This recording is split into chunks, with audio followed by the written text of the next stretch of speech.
అందరికీ నమస్కారం. మనం ఇంతకుముందు కూడా ఒక ప్రెస్ మీట్ పెట్టాం. తర్వాత ఎందుకు పెట్టాల్సి వచ్చిందంటే, ఇంతకుముందు చాలా సమస్యల గురించి మనం మాట్లాడితే ఈసారి మీ సమస్య గురించి మాట్లాడడానికి వచ్చా. అంటే నాకు ఈరోజు చాలా బాధగా ఉంది. విజయసాయిరెడ్డి అనే ఒక వ్యక్తి మీడియాను పట్టుకొని ఎట్టబడితే అట్ట మాట్లాడినాడు. ఒరే సాంబడు, రాధాకృష్ణుడు, వంశీగాడు. ఇక్కడ ఏంటంటే ఏ పార్టీకి సంబంధించిన మీడియాని మాత్రం దయచేసి అనుకోకూడదు. ఈ ఒక్క విషయంలో కరోనా అనేది ఒక ఊరికి రాలా, ఒక గ్రామానికి రాలా, ఒక ప్రాంతానికి రాలా, ఒక జిల్లాకి రాలా, ప్రపంచం మొత్తానికి వచ్చింది. వ్యాక్సిన్ వేసుకున్నారు, మాస్కులు ధరించారు. కాబట్టి సేమ్ ఈ విజయసాయిరెడ్డి అనే వ్యక్తి మాట్లాడిన మాటలు మీడియాకు సంబంధించిన ప్రతి ఒక్కరిని కూడా ఇబ్బంది పెట్టినటువంటి మాటలు. రే అనకూడదు. ఎందుకంటే ఒక్క విషయంలో నేను చాలా బాధగా చెప్తున్న మాట ఏంటంటే, ప్రెస్ వారికి నేను మనస్ఫూర్తిగా నా శిరస్సు వంచి క్షమాపణలు కోరుకుంటున్నాను. ఎందుకంటే నేను తప్పు చేయలేదు కదా. మరి విజయసాయిరెడ్డి తప్పు చేస్తే నేను ఎందుకు క్షమాపణలు కోరుకుంటున్నానంటే, ఆ అక్రమార్కుడు, ఆ అవినీతిపరుడు, ఆ ఉన్మాది, ఆ ఉగ్రవాది మా నెల్లూరుడే. మా నెల్లూరు జిల్లా నుంచి వచ్చాడు కాబట్టే మా నెల్లూరు జిల్లాలో మంచోళ్ళు ఉన్నారు, తెలివైన వాళ్ళు ఉన్నారు, స్వతంత్ర పోరాటంలో పాల్గొన్న వాళ్ళు ఉన్నారు, చాలామందికి సహాయం చేసిన వాళ్ళు ఉన్నారు. కాబట్టి ఈరోజు అతను సరాసరి ఒక మనిషితోనూ, ఒక సాధారణమైన వ్యక్తితో మాటలు మాట్లాడినట్టు నాకు అనిపించలే. ఏరా పోరా అన్న మాటలు అన్నాడు. కాబట్టే నేను మా నెల్లూరు నుంచి వచ్చినటువంటి ఆ మనిషి చేసిన పాపానికి, తప్పుకి, మిమ్మల్ని బాధ పెట్టిన దానికి, ఆ నెల్లూరు జిల్లాలో పుట్టిన నేను మనస్ఫూర్తిగా మా నెల్లూరు ప్రజల సమక్షాన నేను మిమ్మల్ని మనస్ఫూర్తిగా క్షమాపణ కోరుకుంటున్నాను. ఇంకా చెప్పాలంటే ప్రస్తుకున్న విలువ ఏంటి అంటే చాలా చిన్నచితక విషయం కాదు. అది ఎంతమందికి తెలుసో తెలీదో నాకు తెలియదు. కానీ డెమోక్రసీ అంటే ప్రజాస్వామ్యంలో డెమోక్రసీలో 4 స్టేట్స్ ఉంటాయి. అంటే ఒక 4 స్తంభాలు ఉంటాయి, 4 పిల్లర్లు అంటారు. మన ప్రజాస్వామ్యం నడవడానికి, నడవడికకి 4 ఉంటాయి. ఒకటి వచ్చి ఎగ్జిక్యూటివ్ అంటే గవర్నమెంట్, ప్రభుత్వం. రెండోది లెజిస్లేచర్ అంటే అది పార్లమెంటు, అసెంబ్లీ రెండు కలిపినటువంటిది. మూడోది జ్యుడిషియరీ అంటే హైకోర్టు, సుప్రీంకోర్టు, మిగతా అన్ని కోర్టులు. నాలుగోది మీరు గర్వపడగలిగింది, మీరు క్లాప్స్ కొట్టగలిగింది ప్రెస్, మీడియా. 4 ఉంటే, ఒకటి గవర్నమెంటు, లెజిస్లేచరు, జ్యుడిషియరీ ఉంటే, నాలుగోది ప్రజాస్వామ్యంలో అధికారికంగా ఇచ్చిన హక్కు ప్రెస్. అది సోషల్ మీడియా కావచ్చు, ఎలక్ట్రానిక్ మీడియా కావచ్చు, లేకపోతే ప్రింటింగ్ మీడియా కావచ్చు, ఏ మీడియా అయినా కావచ్చు. వాడు చిన్నోడైనా పెద్దోడైనా, చిన్న విషయమైనా పెద్ద విషయమైనా, అధికారంలో ఉన్నా అహంకారంలో ఉన్నా, వాడు ఎలాంటి వాడినైనా తప్పు చేస్తే ఉచ్చబెప్పించే కెపాసిటీ ఉన్న ఏదన్నా అధికారికంగా ఒకటి ఉంది అంటే అదే మీడియా.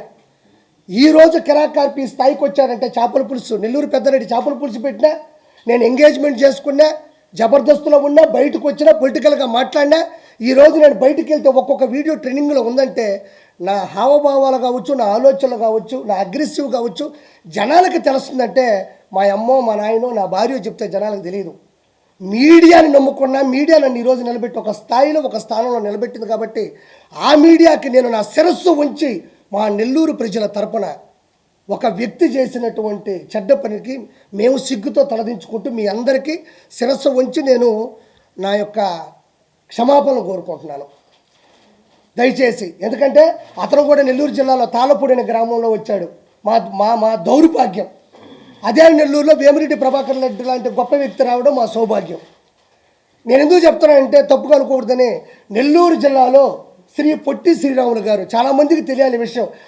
పొట్టి శ్రీరాములు గారు ఎవరు అంటే ఆ నెల్లూరు జిల్లా పేరు అంటున్నారు. అంటే మన ఆంధ్రప్రదేశ్ ఇప్పుడు హైదరాబాదు విడిపోయింది, కానీ తెలంగాణ అట్లా మన ఆంధ్రప్రదేశ్ ఒకప్పుడు తమిళనాడులో కలిసిపోయి ఉండేది. భాష ప్రకారం ఇతరుల పనుల మీద కూడా మనం చాలా బానిసత్వంలో ఉండేవాళ్ళం తమిళుల మధ్యన.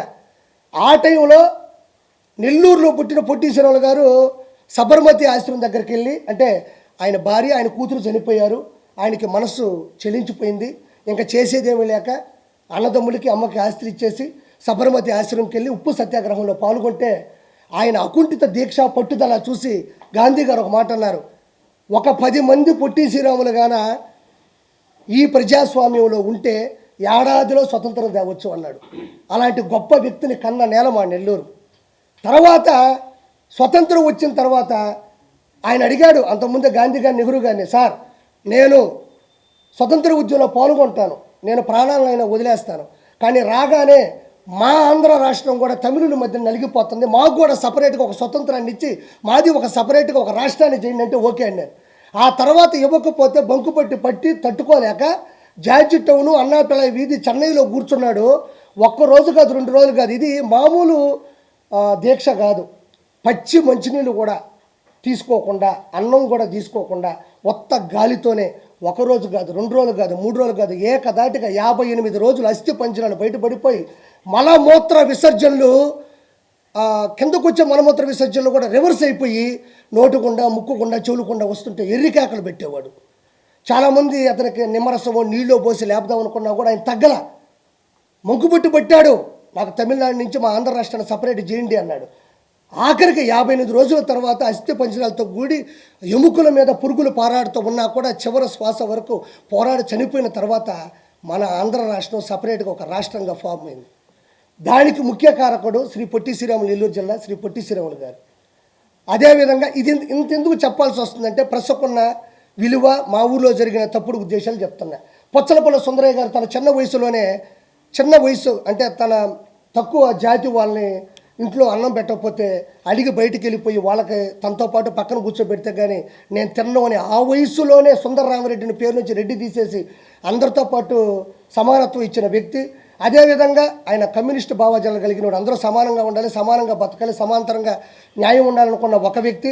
3వ పాయింట్ ఏంటంటే ఆయనకు పెళ్ళైన తర్వాత ఆయనకు పిల్లలు పుడితే ఎక్కడ తన భావాజాలానికి తన కమ్యూనిస్టు సంబంధించినటువంటి ఆలోచనలకి సరిగ్గా నడవడిక ఉండదు, వాళ్ళు ఏదైనా తప్పు చేస్తే మన స్వార్థం కోసం మన పద్ధతులను మార్చుకుంటామేమో అనుకొని ఆయన తన భార్యకి పెద్ద ఆపరేషన్ చూపించేశాడు. అంటే అంత గొప్ప వ్యక్తి సుందరయ్య గారు. మీకు తెలియని విషయమేం కాదు, ఇక్కడ కూడా ఉంటాయి స్టాచ్యూలు కూడా. పొచ్చలపల్లి సుందరయ్య గారు, ఆ తర్వాత దోపగంట రోషమ్మ గారు సంపూర్ణ మద్యపాన నిషేధం కోసం ఆ రోజుల్లోనే తన 2 పిల్లకాయలు సారాయి ముందు దాగి కొట్టుకుంటుంటే మా ఇంట్లోనే ఇట్టుంది పరిస్థితి, మిగతా ఆ ఇళ్లలో ఎలా ఉందని చెప్పి ఆడవాళ్ళందరినీ నడుము బిగించి హైదరాబాద్ తీసుకొచ్చి ఎన్టీ రామారావు గారి దగ్గర వాగ్దానం చేయించుకొని ఆ తర్వాత ఎన్టీ రామారావు గారు గెలవగానే మొదటి సంతకం పెట్టిందే సంపూర్ణ మద్యపాన నిషేధం దోపగుంట రోషమ్మ గారు. అంటే ఆడది గడప దాటమే కష్టం అనుకున్న రోజుల్లో చేసిన పని. ఆ తర్వాత వేమిరెడ్డి ప్రభాకర్ రెడ్డి గారు కొన్ని కోట్ల రూపాయలు ఖర్చు పెట్టి ఉచితంగా స్కూళ్ళు కానీ విద్య ఈరోజు 130 వాటర్ ప్లాంట్లు కుల మతాలకు అతీతంగా చేస్తూ ఉన్నాడు. ఈరోజు కోట్ల రూపాయలు ఖర్చు పెట్టాడు. ఈరోజు మీకు తెలియని విషయం ఏంటంటే ఈ అక్రమార్కుడు, ఈ దుర్మార్గుడు, ఈ అవినీతి పరుడు పోటీ చేసింది ఎవరి మీదో కాదు, అదే నెల్లూరులో ఉండే దేవుళ్ళ లాంటి మనిషి వేమిరెడ్డి ప్రభాకర్ రెడ్డి గారి మీద 2,60,000 ఓట్లతో ఒక ఎంపీగా ఆయన గెలవడం అంటే చిన్న చితక విషయం కాదు. ఆయన మీద ప్రేమ, ఇతని మీద ద్వేషం. ఆయన సతీమణి కూడా 54,000 ఓట్లతో కోవూరు ఎమ్మెల్యేగా కూడా గెలిచారు. అంటే మా నెల్లూరు అంత గొప్పోళ్ళు వచ్చారు, ఇంతవరకు చూడనటువంటి ఇలాంటి దౌర్భాగ్యుడు కూడా మాకు వచ్చాడు. మీ ప్రెస్ వాళ్ళని అనేది ఇలా మాట్లాడకూడదనేది నాకు చాలా బాధగా అనిపిస్తూ ఉన్నది. అందుకని నేనే కోరుకున్నా. ఇంకా అలాంటి వ్యక్తుల్ని ఆల్రెడీ ఆపేసే ప్రయత్నాలు కూడా వస్తున్నాయి. కాబట్టి ఇది విషయం. ఇంకా రెండోది ఏంటంటే నాకు 2 ప్రశ్నలకి సమాధానం కావాలా. వైఎస్ జగన్మోహన్ రెడ్డి ఇప్పుడు ప్రతిపక్ష నాయకుడిగా ఉన్నాడు. ఏంటంటే ఈ మధ్యన ఒక ఇష్యూ నడిచింది. శాంతి గారు అని ఒక ఆవిడ వచ్చారు, ఆయన హస్బెండ్ పేరు మదన్ మోహన్ గారు. తర్వాత మన విజయసాయి రెడ్డి, రంగంలోకి వెళ్తే సుభాష్ రెడ్డి, నలుగురి మధ్యన ఒక స్టోరీ నడుస్తూ ఉంది. నేనేమంటున్నా అంటే విజయసాయి రెడ్డి DNA టెస్ట్కి వెళ్తాడా లేదా, వైఎస్ జగన్మోహన్ రెడ్డి అసెంబ్లీకి వస్తాడా రాడా? నాకు 2 క్వశ్చన్లు జగన్మోహన్ రెడ్డి ప్రభుత్వాన్ని నేను హెచ్చరిస్తున్నా. DNA టెస్ట్కి విజయసాయి రెడ్డి వెళ్తాడా లేదా, జగన్మోహన్ రెడ్డి అసెంబ్లీకి వస్తాడా రాడా? ఇప్పుడు ఒక నిమిషం అండి, మా ఇంట్లోనో లేదా పక్కింట్లోనో పక్కింట్లోనో లేదా ఇంకొక చోట ఏదో ఆడవాళ్ళతో ఒక సమస్య జరిగింది, ఒక వ్యక్తి వచ్చాడు, ఇలా జరిగింది. విజయసాయి రెడ్డి అనే వ్యక్తి నా భార్య నాతో అనిందండి శాంతి గారు, ఏమనిందంటే ఆయనకి పిల్లలు లేరు కావాలి, ఏదో ఒక ఇష్యూ నడిచింది. అది నేను మళ్ళీ ప్రత్యేకించి చెప్పి ఆడవాళ్ళ విలువను కానీ ఆడవాళ్ళ గురించి తప్పుగా మాట్లాడడం, చిత్రీకరించడం నాకు నచ్చట్లే. అది జనాలకు తెలుసు కాబట్టి నేను ఒక చిన్న ఇంప్లిమెంట్ చేసి చెప్పేశాను అంతే. ఇప్పుడు ఏమంటున్నారంటే జనాలు, ప్రజల చేత ప్రజల కొరకు ప్రజల యొక్క ఉన్నటువంటి ఈ రాజ్యాంగబద్ధంలో ఒక వ్యక్తి ఒక ఎంపీగా, మెంబర్ ఆఫ్ పార్లమెంటు, రాజ్యసభ సభ్యుడిగా ఢిల్లీలో ఉన్నాడు. ఎక్కడ? మన ఆంధ్రప్రదేశ్లో ఎన్నుకోబడినటువంటి ఒక రాజ్యసభ సభ్యుడు ఢిల్లీకి వెళ్ళినప్పుడు వాళ్ళు ప్రశ్నిస్తారు, మేము నీకు ఓట్లేసి గెలిపించాం కదా, నువ్వు మంచోడు అనుకున్నాం కదా, ఆ అమ్మాయి వచ్చి ఇప్పుడు ఒక అలిగేషన్ పెట్టింది, వాళ్ళ హస్బెండ్ వచ్చేసి ఆవిడ నాతో అనింది, కాబట్టి నువ్వు దీనికి సమాధానం చెప్తావా లేదని అడుగుతున్నారు. నేను కాదు అడిగేది, ప్రజలు అడుగుతారు.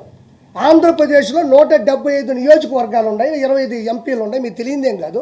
వాళ్ళందరూ కూడా ప్రజలు ఈరోజు నిలదీస్తున్నారు, నిందిస్తున్నారు. ఏమని? విజయ్ ఏమంటాడంటే దానికి ఒక చిన్న మాట చెప్తాడు. ఏం మాట చెప్తాడంటే, ఆ అమ్మాయే చెప్పింది, ఆయన వయసు ఎంత, నా వయసు ఎంత, నీ వయసు ఎంత, నా వయసు ఎంత అనేది డిఎన్ఏ టెస్టా? నేను ఎప్పుడు తప్పే చేయను, నా పేరు విజయసాయి రెడ్డి అని గట్టిగా అరిస్తే విజయసాయి అది డిఎన్ఏ టెస్ట్ అవుతుందా? వెంకటేశ్వర సన్నిధిలో వచ్చిన ప్రమాణం చేస్తా అంటాడు, ఇది డిఎన్ఏ టెస్ట్ అవుతుందా?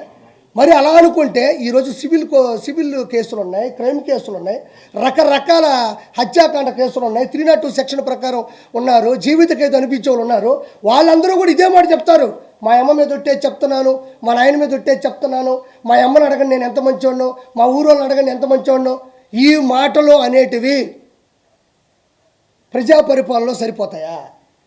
ఈ మాటలు గట్టిగా అరిచినంత మాత్రానో నేను ఎలాంటి వాడినో మీకు తెలియదు అనే మాటలు తాత్కాలికం, ఏదో సరదాగా విని ఊగుట్టు వదిలేసేటి తప్ప వీటికంటూ కొన్ని టెస్టులు ఉంటాయి. డిఎన్ఏ టెస్ట్ ఉంటుంది. ఆ డిఎన్ఏ టెస్ట్లో ఒక ఎంట్రీకి ఇచ్చేస్తే ఒక 10-15 నిమిషాలు ఒక రోజు చూసి ఆ జీన్స్ కరెక్ట్గా ఉందా లేదా ఏంది అనేది ఒకటి చెప్పేస్తారు. ఇవన్నీ ఎందుకు? తప్పే ఉంది. ఒక ప్రభుత్వం ముందుకెళ్ళేటప్పుడు 4 అలిగేషన్స్ వస్తాయి, నలుగురు మన మీద అరుస్తూ ఉంటారు.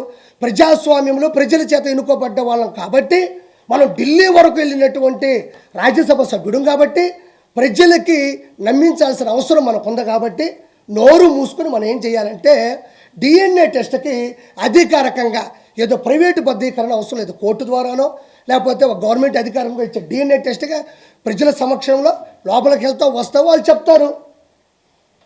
అన్నీ మీకు తెలియదా? ఈరోజు అసెంబ్లీలోకి వెళ్తే గెలిచిన ప్రతి శాసనసభ్యుడు ప్రమాణ స్వీకారం చేస్తాడు, ఇది చట్టబద్ధం. క్యాబినెట్ మినిస్టర్లు చేస్తారు చట్టబద్ధం, సీఎం చేస్తాడు చట్టబద్ధం, డిప్యూటీ సీఎం, అలానే ప్రతిదానికి ఒక చట్టం ఉంటుంది. కాబట్టి ఇవన్నీ వేస్ట్ మాటలు. అతను ఒకటే అంటున్నాడు, ఏమంటున్నాడంటే, సార్ నాకు డైవర్స్ ఇవ్వలేదు, నాకు ఇచ్చిన డైవర్స్ కరెక్ట్ కాదు, నాకు డైవర్స్ ఇవ్వలేదు, నాకు డైవర్స్ ఇచ్చేసని చెప్పి పేపర్లో నకిలీ చూపిస్తుంది. 2021-22లో పుట్టినరోజు జరిగినప్పుడు కూడా కేకు మీద మా ఇద్దరు పేర్లు రాసున్నారు. అంటే నేను విడిపోయినప్పుడు, నేను బయటకు వచ్చేసినప్పుడు నా మీద ప్రేమ ఎక్కడి నుంచి వస్తుంది అని మాస్కులు వేసుకోకుండా కేక్ కట్ చేసేటప్పుడు కూడా ఒక వీడియో వచ్చింది.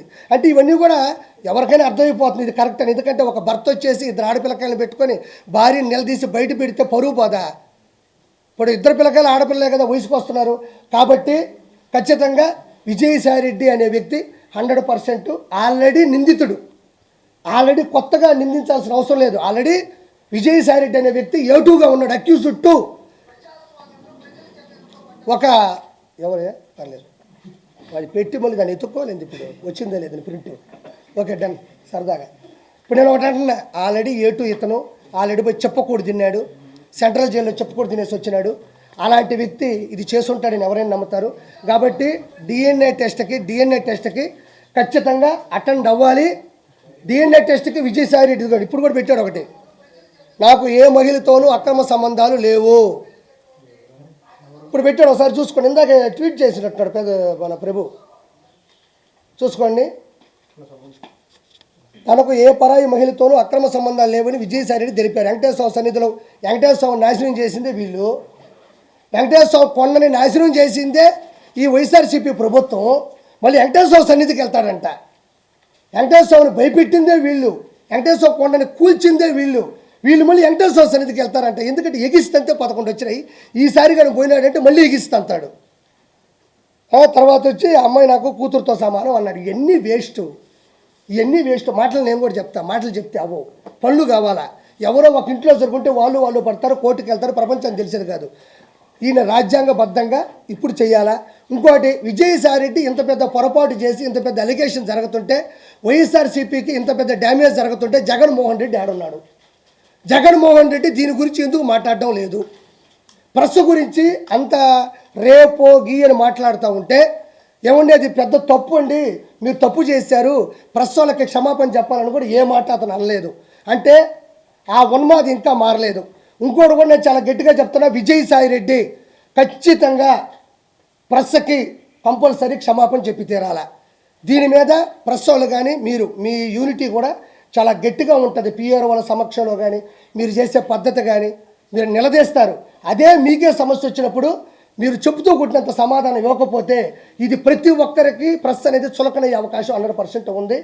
నేను దయచేసి ప్రెస్ సమక్షంలో ప్రెస్ ముందు మాట్లాడుతున్నా. దయచేసి విజయసాయిరెడ్డి అనే ఒక దొంగ, ఒక అవినీతిపరుడు, ఒక అక్రమార్కుడు ఆంధ్ర రాష్ట్రాన్ని సమూలంగా నాశనం చేయడంలో కంకణం కట్టుకున్న విజయసాయిరెడ్డి, లక్షల కోట్లు అడ్డగోలుగా సంపాదించిన విజయసాయిరెడ్డి ప్రెస్కి 100% ఇక్కడ ఒక పార్టీ ప్రెస్ కాదు, ఓవరాల్గా చూస్తే ప్రెస్ ఇది. మీ మనోభావాలు చాలా వరకు దెబ్బతిన్నాయి కూడా. దయచేసి అతని దగ్గర క్షమాపణ చెప్పించేంత వరకు మీరు గట్టిగా ఉండాలని మనస్ఫూర్తిగా నేను మీ తరపున కోరుకుంటున్నా. ఆ తర్వాత YS Jaganmohan Reddy A1 A2 అయిపోయింది.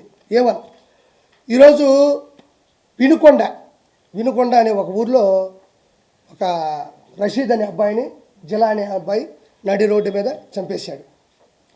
చంపేసిన తర్వాత వెంటనే మన గురువు గారు మంచి కాన్వాయ్ వేసుకొని జబర్దస్త్గా గబగబా వచ్చాడు. ఆడికి వెళ్ళాడు, లోపలికి వెళ్ళినాడు.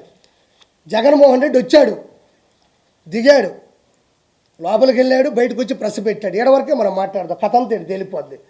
జగన్మోహన్ రెడ్డి వచ్చేటప్పుడు ఆయన కాన్వాయ్లో ఉండే ఒక బండి బాగాలేదంట, కావాలనే దిగి ఇంకో బండి ఎక్కడం. అంటే నన్ను సరిగ్గా చూసుకోవడం లేదు, నన్ను పట్టించుకోవడం లేదు, నన్ను వీళ్ళు చంపేద్దాం ట్రై చేస్తున్నారు. అదే బండి చంద్రబాబు నాయుడు గారు 2014 నుంచి 2019 ఉన్న, 19 నుంచి 24 ఉన్న, ప్రతిపక్ష హోదాలో ఉన్న అందరూ వాడినట్టు బుల్లెట్ ప్రూఫ్ కారే అది. మనం గెలవాలా. ఇప్పుడు ప్రతిపక్ష హోదా కావాలన్నా 18 సీట్లు కావాలా. మనం అలాంటి కాన్వాయ్ కావాలన్నా మనం గెలవాలా. మనం గెలవకుండా మనకు కావాలా అంటే కుదరదేడా. ఐఏఎస్ ఉంటుంది, ఐపీఎస్ ఉంటుంది, ఇక్కడ ఎమ్మెల్సీ ఉంటుంది, లేకపోతే మన ఎమ్మెల్యే ఉంటుంది, మెంబర్ ఆఫ్ లెజిస్లేటివ్ అసెంబ్లీ ఉంటుంది, లేదా మెంబర్ ఆఫ్ లెజిస్లేటివ్ కౌన్సిల్ ఉంటుంది. దాని తేడా ఉంటుంది. మనం గెలవడంలోనో, ప్రజల చేత ఎన్నుకోపోవడంలోనో, మన మెజారిటీ వల్ల మనకు వచ్చేటువంటి స్థాయి ఉంటుంది తప్ప, మనం గబగబా దిగేసి ప్రాంక్ వీడియోస్ చేస్తారు చూడు, గబగబా ఈ బండి దిగి ఆ బండి ఎక్కినంత మాత్రాన జగన్మోహన్ రెడ్డి చెప్తున్నా, నీకు ఎవడు కొత్త బండి ఇవ్వడు. ప్రభుత్వం ఏదైతే నియమిస్తుందో ఆ బండే ఇస్తారు నీకు. ఒకటో పాయింట్, దాన్ని జనాల ముందు ఫోకస్ చేయడం. అంటే ప్రజలు ఒక చోట ఉంటే మనోడు ఉడికెత్తిపోతాడు. ప్రజలు ఒక చోట ఉన్నాడంటే ఉడికెత్తిపోతాడు. ఆ ఉన్మాది ఎట్ట ఉడికెత్తిపోతాడంటే వాళ్ళ ముందు చేయాలి. అంటే వాళ్ళ ముందు చేస్తే కదా, అమ్మో జగన్మోహన్ రెడ్డికి బండి తీసేసి ఆ బండి ఇచ్చారు, ఆ బండిలో చంపేస్తారేమో అందుకని ఇంకో బండి ఎక్కాడు అనేది అక్కడ చిత్రీకరించడానికి ట్రై చేశాడు. ఇది ఒకటో పాయింట్, జనాలు తెలుసుకోవాలా. రెండో పాయింట్, వచ్చిన తర్వాత ఏం చేశాడు, బండి డోర్ తీసి చక్కగా నోరు ఓపెన్ చేసి ఇలా పెట్టి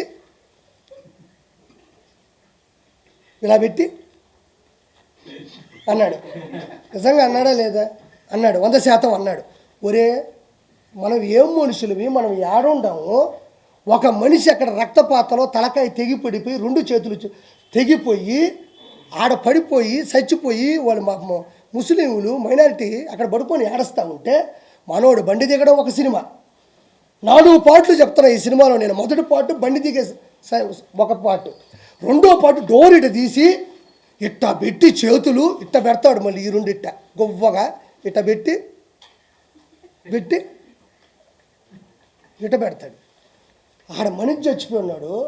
ఎవరన్నా అడ్డొచ్చినప్పుడు నువ్వు ప్రజాస్వామ్యంలో ఒకసారి సీఎం అయినోడు, చీఫ్ మినిస్టర్ ఆఫ్ ఆంధ్రప్రదేశ్ అయినోడివి, 5 సంవత్సరాలు పరిపాలించినోడివి, అక్కడ అంత పెద్ద విపత్తు జరిగినప్పుడు వాళ్ళ అమ్మ నాయన అక్కడ కూర్చొని ఏడుస్తుంటే నిజంగా నువ్వు మనిషి అయి ఉంటే నిజంగా జగన్మోహన్ రెడ్డి నిజంగా మనిషి అయి ఉంటే ఫస్ట్ అది నువ్వే కదా డోర్ తీసింది, నీకు కూడా పోలీస్ సెక్యూరిటీ ఉంటుంది కదా, నీ బండి మీద అడ్డంగా ఎవడిచ్చి పడిపోతాడు? నువ్వు కావాలనే డోర్ తీయడం, కావాలనే బండి తీయడం, దాని మీద జనాలు పెట్టడం, నా రేంజ్ ఇది కాదు అని చెప్పడం, ఇది ఎప్పుడు చెప్పాలబ్బా? ఏదైనా క్యాంపెయిన్ జరిగేటప్పుడు, ఎలక్షన్స్ ముందు రోజో, లేకపోతే ఒక శుభకార్యానికి వెళ్ళేటప్పుడు, లేకపోతే ప్రజల కోసం వెళ్ళి మాట్లాడేటప్పుడు, సభలకు వెళ్ళేటప్పుడు చేస్తారు. మనిషి చనిపోయి విపత్తుతో ఉన్నప్పుడు చేస్తారా? అక్కడ కూడా ప్రమోషనే, ఇది నా స్థాయి, ఇది నా స్థాయి, ఇది నా స్థాయి. రెండో సినిమా అయిపోయింది. దాన్ని సాక్షి పేపర్లు ఏం పెట్టారు తెలుసా? జగన్కి క్రేజ్ ఏమాత్రం తగ్గలేదు, వినుకొండలో విపత్తు, జగన్ హాజరు, ఇది 9వ 10వ ఈ తమ్ముళ్ళు. జగన్ క్రేజు ఏమాత్రం తగ్గలేదు. ఎవడైనా మనిషి అన్నాడు, మృగజాతి పుట్టాడు తప్ప, ఇదిగా తప్ప ఎవరైనా మనిషి అన్నాడు విపత్తులో వినుకొండలో ఒక సంచలనం జరిగితే జగన్ క్రేజు ఏమాత్రం తగ్గలేదు అని ఎక్కడైనా ఏ పేపర్లైనా వేస్తారా, ఏ టీవీలోనే వేస్తారా? ఒకసారి యూట్యూబ్లో తొంగి చూడండి ఒకసారి.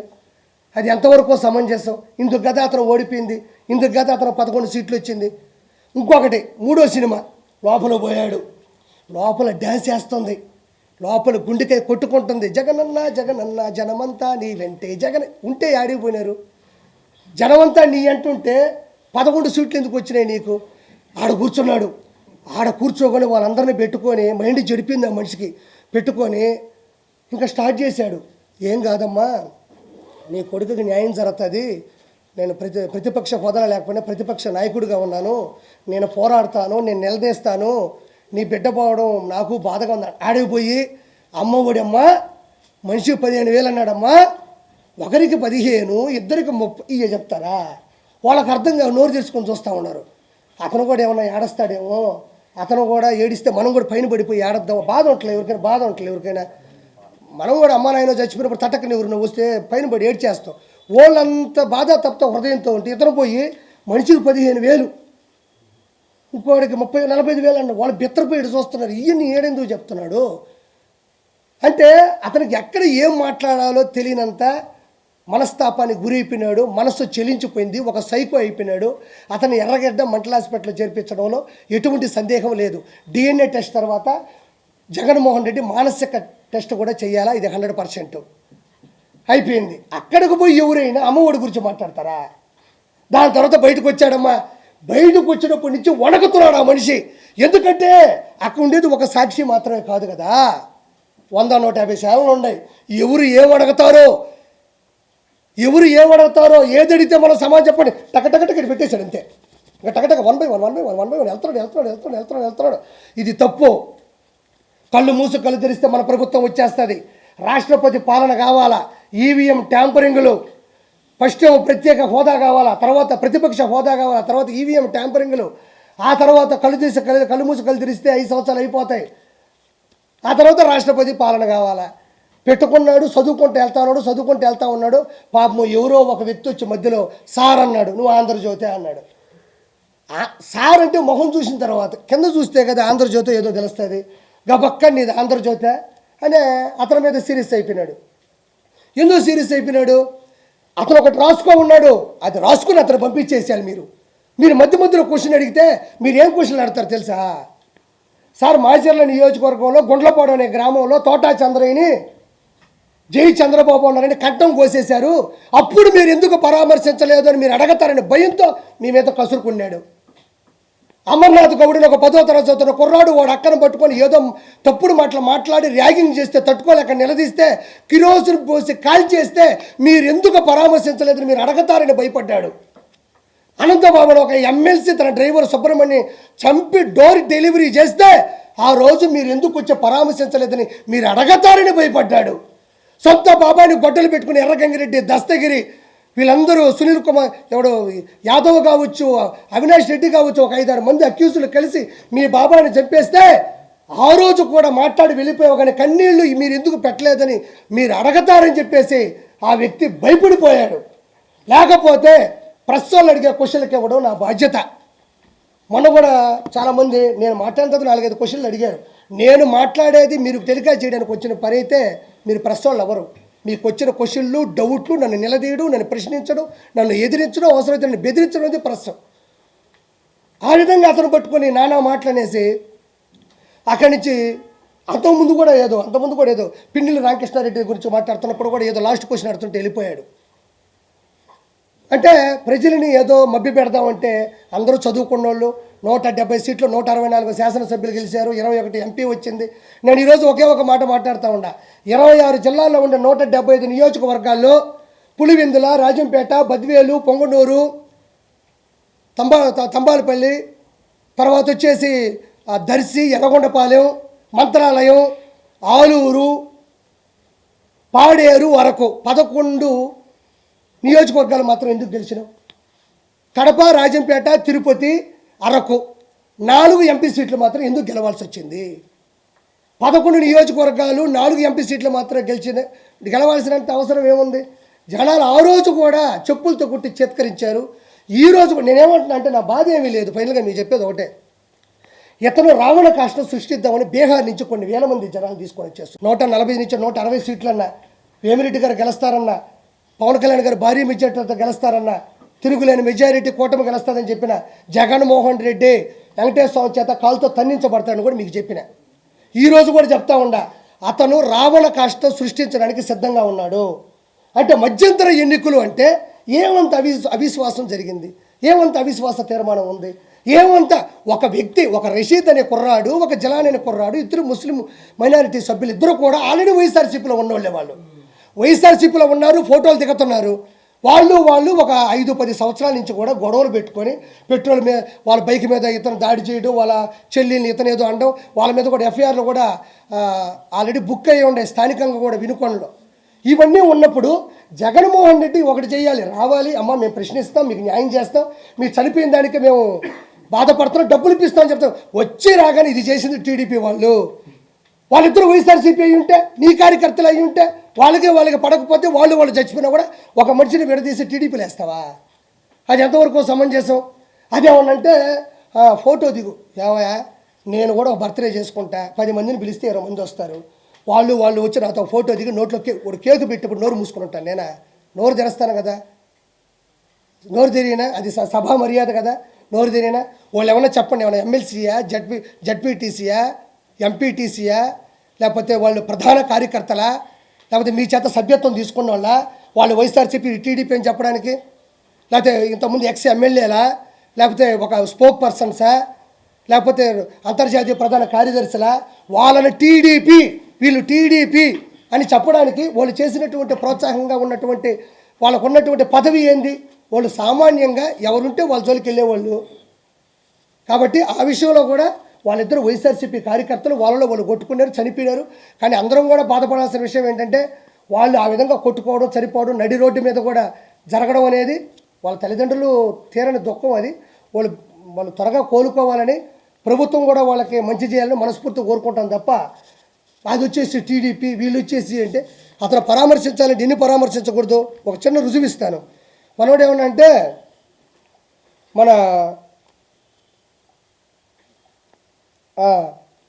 ఏమన్నా అంటే అక్కడ కేకు తినిపిస్తూ ఉన్నాడు, అక్కడ లోకల్ ఎమ్మెల్యే అనుకుంటా, ఎమ్మెల్యేనో ఎవరు ఒక ఫంక్షన్కి వెళ్ళినప్పుడు కేకు తినిపిస్తూ ఉన్నాడు. ఆ కేకు తినిపించాడంటే ఇది ఏమిటిది అన్నాడు, గుర్తుందా? ఏమిటిది అన్నాడు అంటే కేకు తినిపిస్తున్నప్పుడు వాళ్ళ మనుషులే కదా అన్నాడు. ఈరోజు చూడండి, ఇతను వచ్చి సునీల్ కుమార్ యాదవ్, ఇది బాగా చూడండి ఒకసారి. ఈవిడ వచ్చి భారతీ రెడ్డి గారు, జగన్మోహన్ రెడ్డి గారు సతీమణి. వచ్చిందా?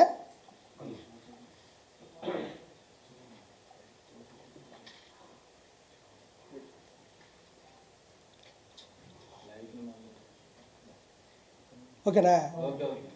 అంటే ఈ సునీల్ కుమార్ యాదవ్ అనే వ్యక్తి ఎర్రగంగిరెడ్డి, దస్తగిరి, భాస్కర్ రెడ్డి, తర్వాత అవినాష్ రెడ్డితో పాటు మన వివేకానంద రెడ్డి గారిని చంపిన కేసులో ప్రధాన నిందితుడు. ఆల్రెడీ అతని మీద కేసు ఫైల్ ఉంది, ఎప్పుడు జైలుకి వెళ్తారో తెలియదు.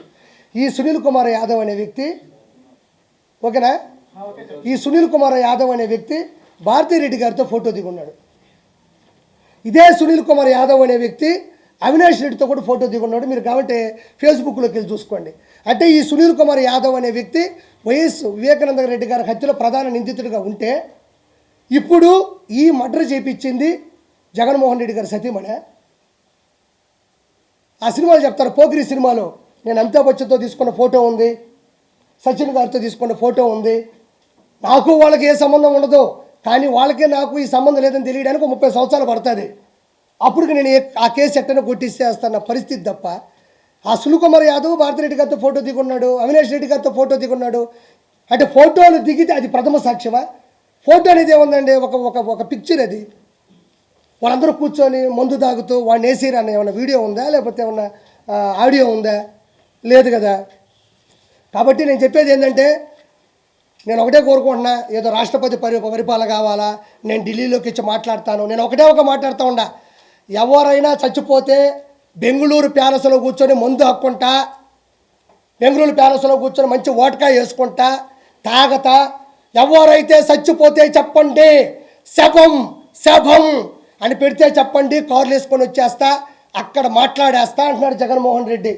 నీకు దమ్ముంటే, నువ్వు నిజంగా వైఎస్ఆర్సీపీ అధ్యక్షుడు అయితే, నువ్వు నిజంగా మనిషివి అయితే, నీకు దమ్ముంటే అసెంబ్లీకి వచ్చి మాట్లాడు. ఎవరన్నా చనిపోతేనో, ఎవరన్నా బాధలో ఉంటేనో అక్కడికి వెళ్ళి చనిపోయినోడేమో వైఎస్ఆర్సీపీ, చంపినోడేమో టీడీపీ అని మాటం కాదు.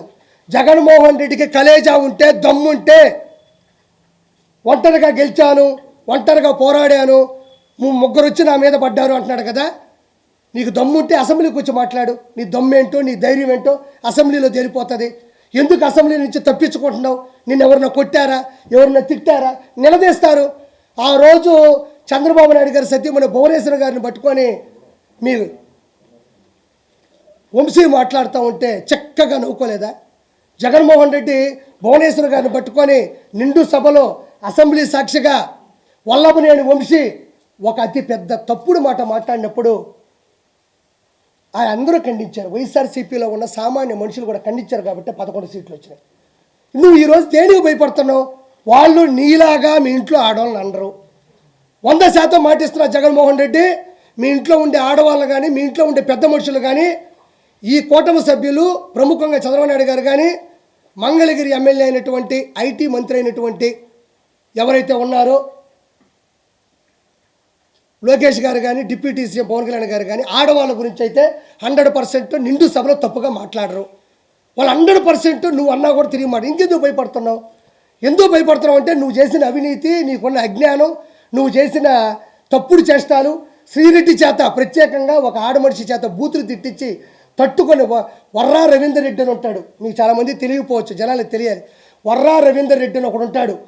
ఆడెవడో కాదు, భారతీ రెడ్డి పర్సనల్ సెక్రటరీ. ఇది చాలామందికి తెలియదు, దయచేసి జనాలు తెలిసేలా చేయండి. వర్రా రవీందర్ రెడ్డి అని ఉంటాడు, వైఎస్ భారతీ రెడ్డి గారి పర్సనల్ సెక్రటరీ, పిఏ. ఆ వ్యక్తి రియల్ టైం గవర్నెన్స్లో ఒక జాబ్ తీసుకొని 80,000 శాలరీ ఇప్పించి, ఆ వ్యక్తి ఫేస్బుక్లో మీరు వెళ్తే, అతను ఫేస్బుక్లో పెట్టిన పోస్టులు చూస్తే మీరు అందరూ బిత్తరపోతారు. చాలామందికి తెలియదు అది. నేను అవి చూపిద్దామని కూడా ప్రింట్లు తీసుకొని అవి చదివాలన్నా, ఒకవేళ మీరు తీసి ప్రచురించాలన్నా కూడా మన కళ్ళలో నీళ్ళు తిరిగిపోతాయి. అంత దారుణమైనటువంటి బూతులు. ఒక వైఎస్ భారతీ రెడ్డి గారి పర్సనల్ సెక్రటరీ ఒక చిన్న పదవి తీసుకొని అతను పెట్టిన పోస్టులు కానీ మీరు ఫేస్బుక్లో చూస్తే మనం కళ్ళలో నీళ్లు వస్తాయి. మా అమ్మ సాక్షి, వెంకటేశ్వర సాక్షిగా చెప్తున్నా. నేను వెంకటేశ్వర అన్నానంటే నేను తప్పు చేస్తే నాశనం అయిపోతాను, ఆయనలాగా నాశనం అయిపోవాలని ధైర్యం నాకు ఉంది. వర్రా రవీందర్ రెడ్డి అని ప్రజలందరికీ చెప్తున్నా. ఫేస్బుక్లోకి వెళ్ళి మీరు చూస్తే, ఆ బూతులు గాన మీరు చూస్తే, మనం మగాళ్ళం కదా, మనం అందరం ఎక్కడో దగ్గర కలిసినప్పుడు సరదాగా ఏదో 2-3 అంటాం కదా, మనం అసలు పనికిరాం. ఆ బూతులు చూస్తే మీకు కళ్ళల్లో నీళ్లు ఆగవు. అంత దారుణమైనటువంటి బూతులు. అదే భారతీరెడ్డి పిఏగా ఉన్న ఒక పర్సనల్ సెక్రటరీగా ఉన్న ఒక వర్రా రవీందర్ రెడ్డి ఏమన్నా ఒక ఇంట్లో ఒక పేపర్లో వేశాడా? ఒక ఇంటి ముందు పాంప్లెట్ పంచాడా? ఫేస్బుక్లో పెట్టాడు, సోషల్ మీడియాలో పెట్టాడు. ఒక సోషల్ మీడియాలో పెట్టిన పోస్టులు ప్రపంచం మొత్తం వెళ్తాయని మీకు తెలియదా? వైఎస్ఆర్సీపీ గవర్నమెంట్లో అథారిటీగా సోషల్ మీడియాలో కొంతమంది ఉంటారని తెలియదా? అది భారతీరెడ్డి గారికి తెలియదా? మన పర్సనల్ సెక్రటరీ ఇంత దారుణంగా పెడతాడు, మీరు ఎందుకు మందలించలేదు? ఎందుకంటే మీరే ప్రోత్సహించారు. ఎక్కడైనా ఒక పిఏ ఒక పదవి తీసుకుని ప్రత్యేకంగా వర్రా రవీందర్ రెడ్డి అనే ఒక వ్యక్తి బూతుల, శ్రీరెడ్డి 5 సంవత్సరాల నుంచి మనం అసలు వినలేము అలాంటి బూతులు. నన్ను కూడా తిట్టింది ఒకసారి. మీరు కూడా చూడొచ్చు. కొవ్వూరు ప్రసన్న కుమార్ రెడ్డి మీద నేను తిరుగుబాటు చేస్తే నన్ను కానీ నా కుటుంబాన్ని కానీ అవి మామూలు బూతులు కాదు. మీరు గవర్నమెంట్లో ఉండి ఒక హోదాలో ఉండి శ్రీరెడ్డిని 4 కేసులు పెడితే మేము కేసులు పెట్టమన్నా పెడతాం. అమ్మని చెన్నై నుంచి తీసుకొని రాలేరా? అన్ని బూతులు తిడుతుంటే చెన్నై నుంచి తీసుకురాలేదు ఒక ప్రభుత్వం. అంటే మీరే ప్రోత్సహించారు డబ్బులు ఇచ్చి. బోరుగడ్డ అనిలు పవన్ కళ్యాణ్ గారు కుటుంబాన్ని తిట్టిన తిట్లు, మన తిట్లను మాత్రం వదిలేయాలి, వాటిని గుర్తు చేసుకోకూడదు. అంత అవమానంగా ఉంటాయి ఆ మాటలు. ఎవరు తిట్టించారు? వాడు ఎవరన్నా ఒక పబ్బులో తిట్టాడా, నలుగురు ముందు తిట్టాడా, ఒకటి విని చెప్పడానికి? సోషల్ మీడియాలో చక్కర్లు కొట్టింది అది. ఆ రోజు వైఎస్ జగన్మోహన్ రెడ్డి ఏం చేస్తూ ఉన్నాడు? పంచు ప్రభాకర్ ఆ విధంగా తిడతా ఉంటే ఏం చేస్తూ ఉన్నాడు? మీకు తెలియదమ్మా, కొన్ని కోట్ల రూపాయలు, కొన్ని వేల కోట్ల రూపాయలు జగన్మోహన్ రెడ్డి ఖర్చు పెట్టింది కేవలం సోషల్ మీడియాకే. ఎవరైనా పర్లే, ఇప్పుడు బాబాయ్ కానీ అన్న కానీ ఎవరైనా సరదాగా నాకు చంద్రబాబు గారు అంటే ఇష్టం అంటే చాలు, మీ ఆవిడ ఫోటోలు ఆల్మోస్ట్ ఫేస్బుక్లో లాగేసుకుంటారు. వాళ్ళకి ఎక్కడి నుంచి మూర్తి నగ్నంగా ఉండే ఫోటోలు అతికిచ్చేస్తారు. అంత కొంతమంది సూసైడ్ చేసుకున్నారు, చెప్పలేకపోతున్నారు. కాబట్టి జగన్మోహన్ రెడ్డి పత్రానికి రీజన్స్ ఏంటి? నా భయం ఏంటంటే ఓడిపోయారు ఆర్పీ గారు, మనం మాట్లాడక్కర్లేదని నేనేం అంటోలే. ఇక్కడ సమస్య ఏంటంటే ఒక రాజ్యసభ సభ్యుడిగా ఉన్నవాడు ప్రజలకి తీర్పు ఇవ్వాలి, నేనే తప్పు చేయలేదు అని. అతను ఖచ్చితంగా DNA టెస్ట్కి వెళ్ళాలా, లేదంటే అతను తప్పు చేశాడని చెప్పి ఒప్పుకోవాలా. ఒప్పుకుంటే ఏ శిక్ష వేస్తారో నాకు తెలియదు, అంత నాలెడ్జ్ నాకు లేదు. జగన్మోహన్ రెడ్డి 100% ప్రజలు ఆయనకి 40% ఓట్లు వేసా అంటున్నారు. 40% ఓటు నీకు వేసినప్పుడు 40% ఓట్లు నీకు వేసినప్పుడు ఆ ప్రజల తరపున అసెంబ్లీకి వచ్చి పోరాడకుండా పులివెందులో గెలిచాం, రాజంపేటలో గెలిచారు, అరకులో గెలిచారు, పాడేరులో గెలిచారు, దర్శిలో గెలిచారు, ఎర్రగొండపాలెంలో గెలిచారు, పొంగనంలో గెలిచారు, తంబాలపల్లిలో గెలిచారు, మంత్రాల్లో గెలిచారు, ఆలూరులో గెలిచారు.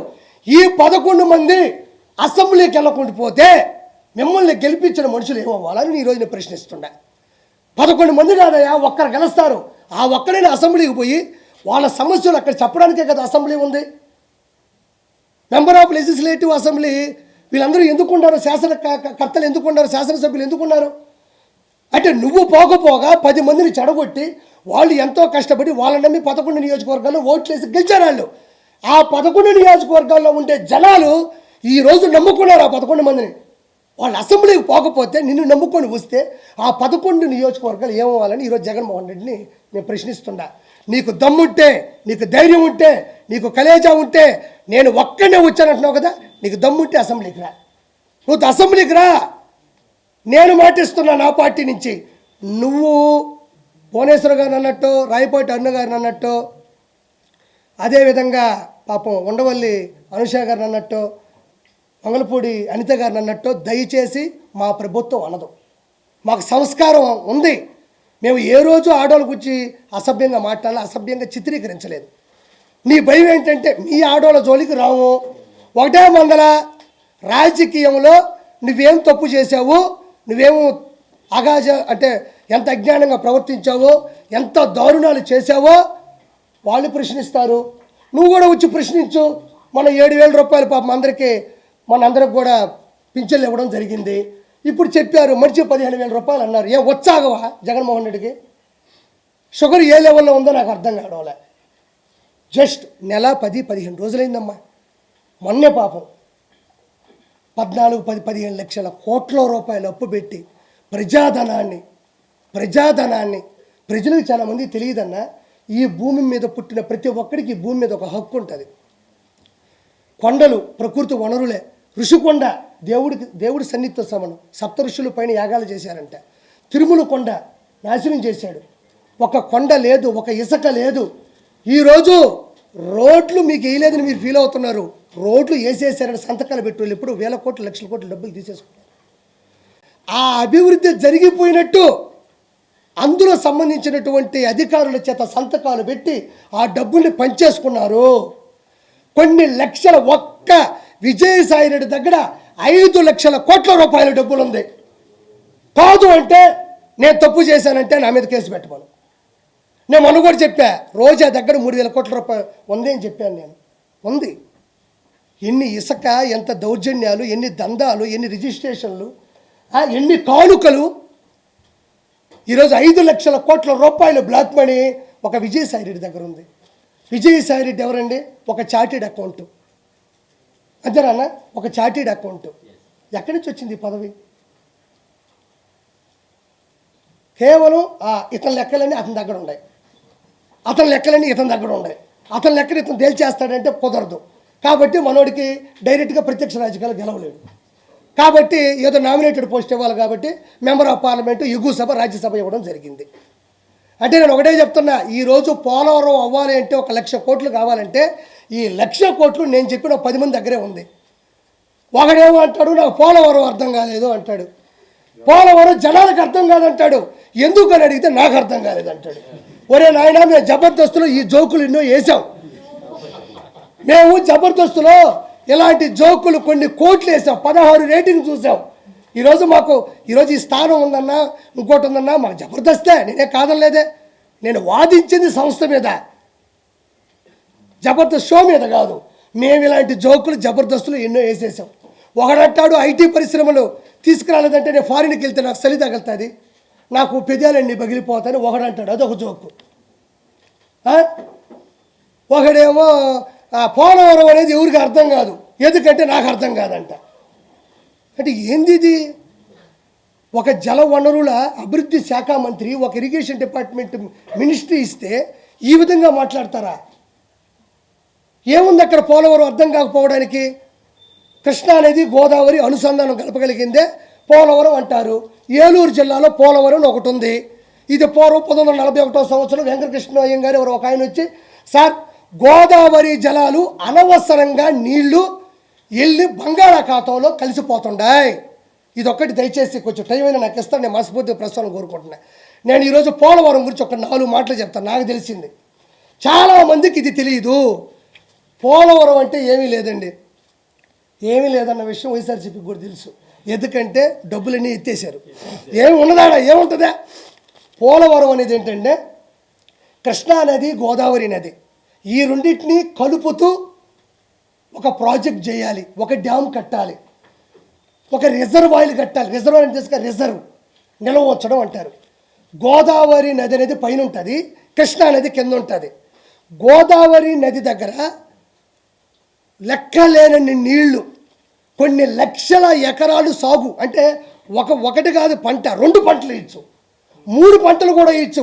అన్ని నీళ్లు పైనుంచి వచ్చే నీళ్లు, వర్షధారాల నుంచి వచ్చే నీళ్లు ఆ గోదావరిలోకి వచ్చి మనం అడ్డుకట్ట వేయకపోవడం వల్ల, దాన్ని అడ్డుగా ఏమీ పెట్టలేకపోవడం వల్ల వచ్చే నీళ్ళు వచ్చినట్టు తెలిపి సముద్రంలో కలిసిపోతున్నాయి.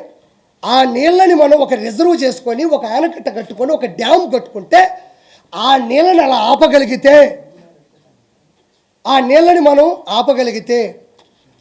మనం ఏం చేస్తామంటే దానికి అడ్డంగా వాలు కట్టుకుంటే ఆ నీళ్ళని 2, ఒక లెఫ్ట్ కెనాలు, ఒక రైట్ కెనాల్ అని 2 రకాలు ఉంటాయి.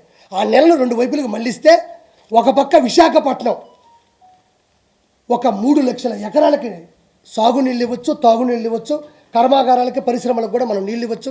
ఇటు నుంచి ఇట్లా కృష్ణాకు పంపించవచ్చు, కృష్ణాకు కూడా కొన్ని లక్షల నీళ్ళని పంపించవచ్చు. అంటే నీళ్లు ఎక్కువగా ఉన్నటువంటి గోదావరి నుంచి నీళ్లు తక్కువగా ఉండే కృష్ణాలో పంపించి ఆ నీళ్ళని ప్రజలకి పంచడం. కాకపోతే ఇక్కడ సమస్య వచ్చిందంటే ఇది చిన్న విషయమే కదా, చేయొచ్చు కదంటే ఏమీ లేదండి. ఈ గోదావరి నీళ్ళు ఏవైతే వెళ్ళిపోతున్నాయో ఆ నీళ్ళకి అడ్డంగా ఒక డ్యామ్ కట్టాలి. ఆ డ్యామ్ కట్టాలంటే అది చాలా దూరం లోతు, అంటే బంకమట్టి, ఇసుక, అంటే గట్టి ఏదైతే మనం దృఢంగా ఉండే నేల ఉంటుంది కదా, ఆ నేల చాలా లోతులో ఉంది. అక్కడికి వెళ్ళి ఆ భూమి మీద మనం గోడ కట్టాలి, ఆనకట్ట కట్టాలి. ఇప్పుడు దాని మీద కట్టాలంటే అవ్వదు కదా. అప్పుడు ఏం చేయాలంటే అది అవ్వదు కాబట్టి ఇలా వెళ్తున్న నీళ్ళు ఏవైతే ఉన్నాయో వృధాగా, దానికి డయాఫామ్ వాల్ అని ఒకటి కట్టి ఆ నీళ్ళని ఇటు మరల్చి ఇక్కడ ఆనకట్ట కట్టాలి. ఇటు వెళ్తున్న నీళ్ళకి అడ్డుగా ఒక గోడ కట్టి ఇట్ట తిప్పి నీళ్ళని ఇక్కడ ఒక ఆనకట్ట కట్టాలి. అంటే ఇది పూర్తి చేసి ఆ నీళ్ళకి ఆనకట్ట కట్టి దానికి గేట్లు పెట్టి చేయాలా. 2 పక్కల 2 కెనాలు కట్టాలా.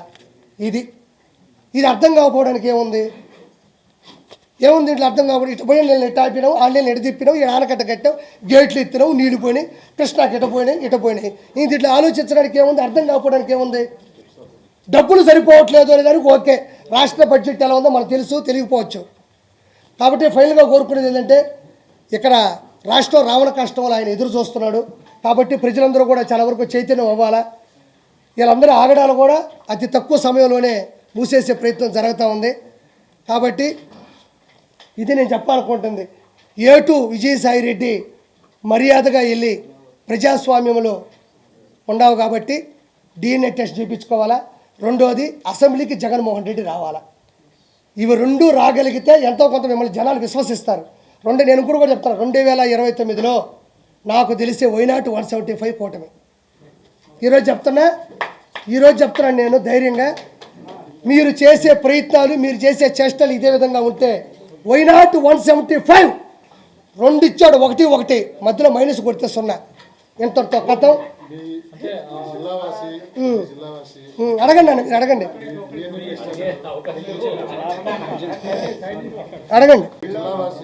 సార్. చూడండి సైలెన్స్ ఉండాలా. జిల్లావాసి అటు DNA టెస్ట్లకు కావచ్చు, మిగతా దేనికి ఒప్పుకోవట్లేదు, ప్రమాణం అయితే చేస్తారు. మీకు కూడా బాధ్యత జిల్లావాసి కాబట్టి పర్సనల్గా కలిసి DNA టెస్ట్ మా ఇద్దరు కదా ఉందనే పర్సనల్గా ఏం చెప్పలేదనా. ప్రజాస్వామ్యంలో ఉన్నాడు, అది పెద్ద ఇష్యూ అయింది, వైరల్ అయిపోయింది. 100% ఆయన ఏమంటున్నా అంటే, నేను ఇంతవరకు ఆవిడ దగ్గర నేను డైవర్స్ తీసుకోలేదండి. రేపు ఏదన్నా బిడ్డ పుడితే రేపు నాకు పుట్టాడని చెప్పేసి నా ఆస్తుల భాగానికి వస్తారు, నాకు భయంగా ఉంది. కాబట్టి తను ఎవరికి పుట్టారు చెప్పేస్తే నేను ఈ ఇష్యూ తీసుకుని డైవర్స్ తీసుకుని వెళ్ళిపోతానని చెప్తున్నాడు.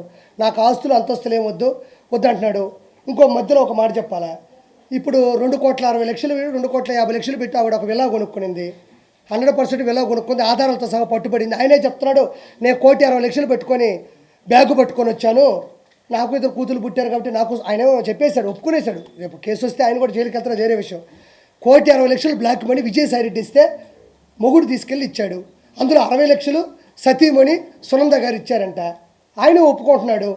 విజయసాయి రెడ్డి ఇంట్లో 60,00,000 రూపాయలు బ్లాక్ మనీ మదన్ మోహన్ గారికి ఇచ్చారంట. ఇదొక కేసు తేలాలా. ఇది ఇప్పుడు ఏంటంటే ఎవరికి పుట్టారు, ఏ పిల్ల పుట్టి ఈ కాదు ఇప్పుడు ముఖ్యం. ఇందులో తేలాల్సిన నిజాలు ఏంటంటే 1,60,00,000 రూపాయల బ్లాక్ మనీ విజయసాయి రెడ్డి ఎందుకు ఇచ్చాడు, ఎలా ఇచ్చాడు, ఎవరి ద్వారా ఇచ్చాడు ఒకటి కావాలి. 3 కోట్ల రూపాయల విల్లా ఎండోమెంట్ అసిస్టెంట్ కమిషనర్గా ఉన్నటువంటి శాంతి గారు ఎలా సంపాదించారో చెప్పాలి. ఇది చూసిన తర్వాత వెంటనే కేసు బుక్ చేసి ఈ శాంతి అనే ఒక వ్యక్తి, శాంతి గారు, మనం ఇంకా ప్రూవ్ లేదు కూడా మనం తప్పు మాట్లాడకూడదు, ఎన్ని ఎండోమెంట్ భూముల మీద సంతకాలు పెట్టిందో, ఎన్ని కబ్జాలు చేశారు, ఎన్ని చేశారన్నది కూడా దీని ద్వారా బయటికి రావాలని కోరుకుంటున్నా. అది ఆయన వస్తాడు, లేకపోతే చర్యలు తీసుకుంటారు.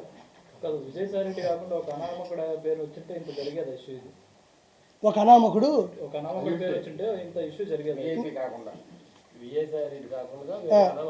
ఇప్పుడు ఒకటన్నా, ఇప్పుడు ఒక అనామకుడు అనుకో అంత ప్రెస్ ఉండదు.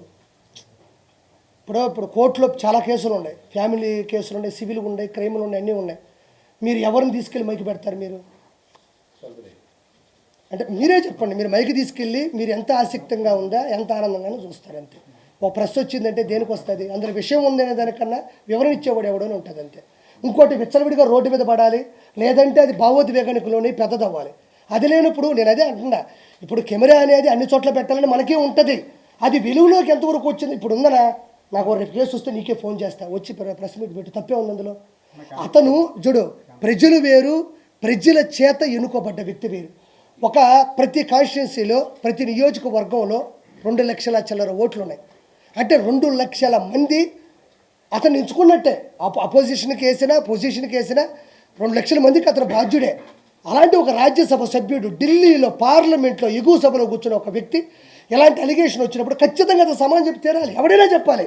ఎవరి శక్తి కొలది, ఎవరు హొందా కొలది, కొంతమంది బయటపడరు, కొంతమంది బయటపడతారు. అతను రాజ్యసభ సభ్యుడు కాబట్టి అతను ప్రజల చేత పైన ఉన్నాడు కాబట్టి ఆ ప్రజలకు సమాధానం చెప్పి తీరాలి. ఇప్పుడు ఒక కుటుంబం చేత ఎన్నుకున్నాడైతే ఆ కుటుంబం పెద్దగా సమాధానం చెప్పాలి. వైఎస్ఆర్సీపీ అధికారంలో ఉన్నప్పుడు బూతుల ప్రవాహం ఏ విధంగా మనం చూసాం. అవును. సో ఈయన రాజ్యసభ సభ్యుడే ఉండి మీడియా ప్రతినిధులపై కుటుంబం మీదే చేసిన వ్యాఖ్యలు కొంత దుమారాన్ని అవుతుంది. సో ఒక బాధ్యతాయుతమైన పదవిలో ఉన్న ఆ విధంగా మాట్లాడతాను అన్నా. నేను చెప్తాను, నా చిన్నప్పుడు సినిమాల్లో చూసినా, బయట చూసినా ఒక 2 డైలాగులు వినేవాడిని. మనిషికి కావాల్సింది అధికారంలో ఉంటే ఏమైనా చేయొచ్చు, రెండోది డబ్బు ఉంటే ఏమైనా చేయొచ్చు. ఫస్ట్ది కోల్పోయినా, రెండోది వాళ్ళ దగ్గర లక్షల కోట్ల రూపాయలు వాళ్ళ దగ్గర ఉన్నాయి. డబ్బుతో కాంది ఏదీ లేదు అన్న రెండో సామెతను వాళ్ళు తీసుకున్నారు. ఏంటంటే ఈ 5 సంవత్సరాలు వాళ్ళు ఎలా బతికారంటే యమదొంగ సినిమాలో ప్రియమణి గారిని కాపాడడానికి జూనియర్ ఎన్టీఆర్ గారికి వచ్చేటప్పుడు పందులు బలిసినట్టు చూడాలి. ఒక 5 మంది ఉంటారు, గుర్తుందా మీకు? పాప ప్రియమణి గారిని అల్లాడిస్తుంటారు 5 మంది, జయప్రకాష్ రెడ్డి గారు.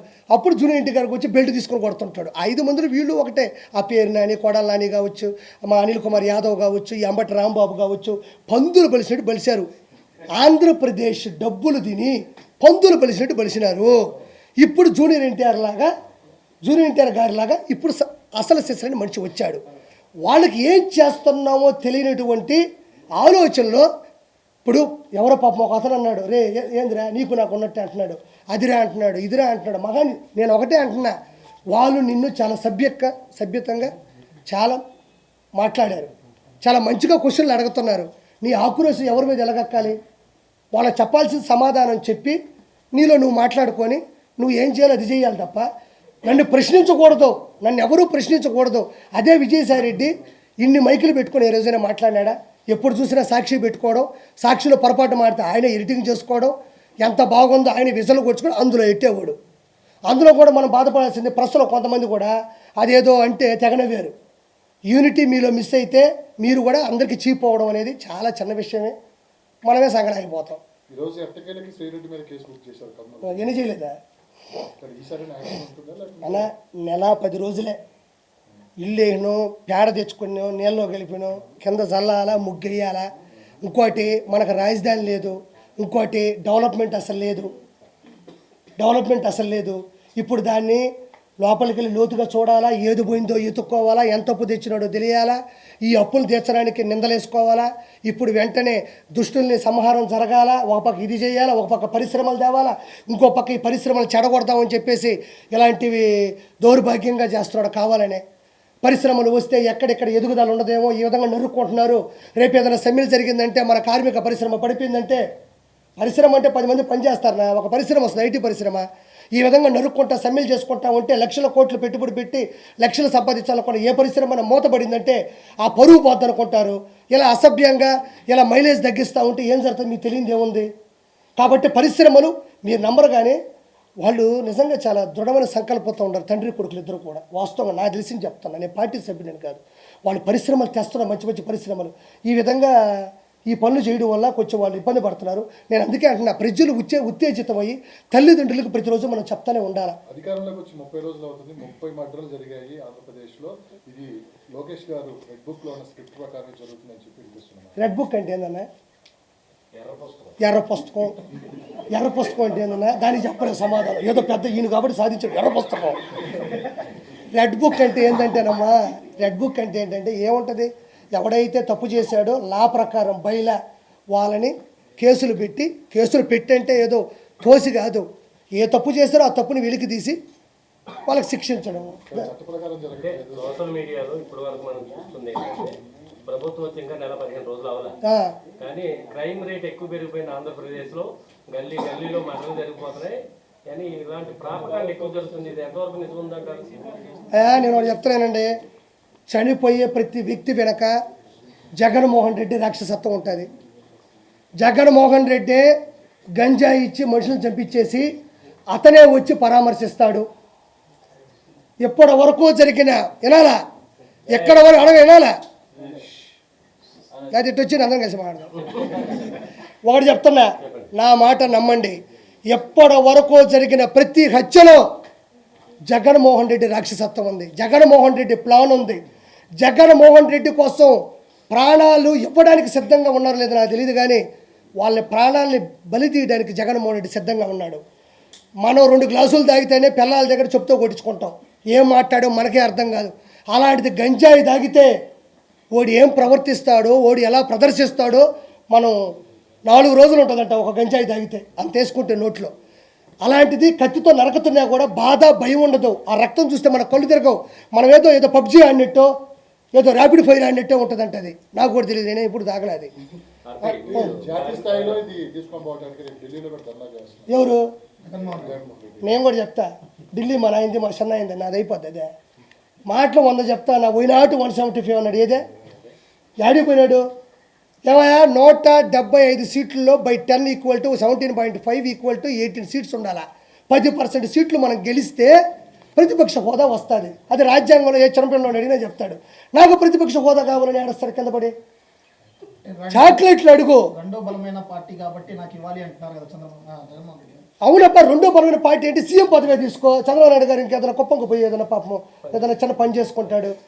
ఏమయ్యా, అలాంటప్పుడు ఎన్నికలు పెట్టడం ఎందుకు, ఎలక్షన్లు పెట్టడం ఎందుకు, క్యాంపెయిన్ చేయడం ఎందుకు, పాటలు కొట్టించి జబ్బుకు జబ్బుకు జబ్బుకు జగనన్న జగనన్న జగమంతా ఎందుకు పెట్టాలా?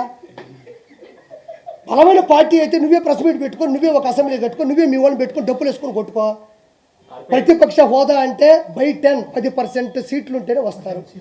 అతనికి వచ్చిన 11 సీట్లకి కనీసం తెలంగాణ అసెంబ్లీలకు కూడా ప్రతిపక్ష హోదా లేదు అతనికి. నిన్న కారులో వెళ్ళకుండా జగన్ గారు వెళ్తున్నప్పుడు కారు దిగి అక్కడ ప్రజలందరికీ ఆయన సంబంధించినట్టుగా అభివాదం తెలిపారు. దాన్ని మీరు వెకిలిగా ప్రతిసారి ఎట్లా ఎందుకంటున్నారు? దీనికి సమాధానం ఎవరు వికిలిగా అన్నారు?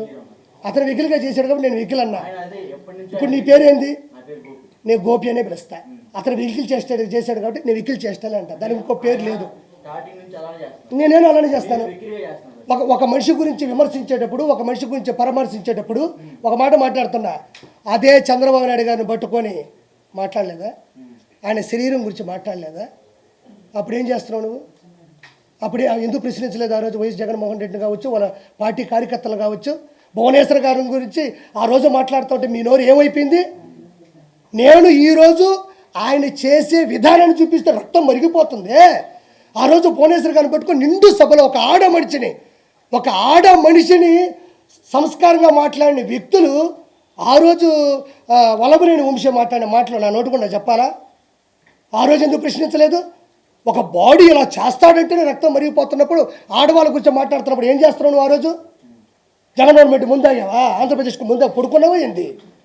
రాయపోటు అరుణ్ గారి గురించి వర్రా రవీంద్ర రెడ్డి పెట్టిన కామెంట్లు చూపిస్తా, వాడికి సమాధానం చెప్పు. రా, నా పక్కన కూర్చొని ఇద్దరం కూర్చున్నాం. శ్రీరెడ్డి పెట్టిన బూతులు నీకు నేను వినిపిస్తా. నువ్వు జస్ట్ నేను ఎలా అంటేనే నీ ఫీల్ అయిపోయినప్పుడు ఆడ మనిషిని అవయవాల గురించి, ఎస్పెషల్లీ రొమాన్స్ గురించి నేను ఇట్టంటే వచ్చిందా? రా, నేను చూపిస్తా. నువ్వు నేషనల్ మీడియాని తీసుకొస్తావు, నువ్వు నాతో ఎదురుగా కూర్చోవు. నేను మాట్లాడడానికి ఒక్కదానికి సమాధానం చెప్పు. నాకు చూద్దాం. బాడీ షేములు నీకు వినండి సార్, బొళ్ళు వచ్చింది, గంట గంట గంట గంట కూర్చోలేవు నువ్వు, ముసలి నా కొడక.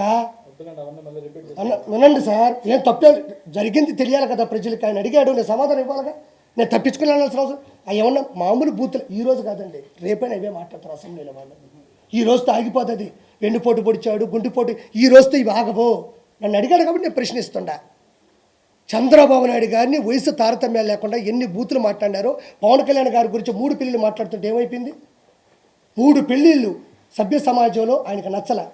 విడాకులు తీసుకున్నాడు, బయలా లాయర్ని పెట్టుకున్నాడు. వాళ్ళు పడ్డారు, వాళ్ళు ఏదో పెళ్లి చేసుకున్నారు, పిల్లకాయలు కనుక్కున్నారు. ఏదో బుల్లెట్ తగులుతుంటే హీరోకి చివరిలో నొక్కుతుంటారు చూడు, అక్కడ నొక్కితేనే హీరో కింద పడుతుంటాడు. ఈరోజు ఏమైంది? ప్రెషర్ కుక్కర్ పేలింది. పవన్ కళ్యాణ్ గారికి 100% వచ్చింది.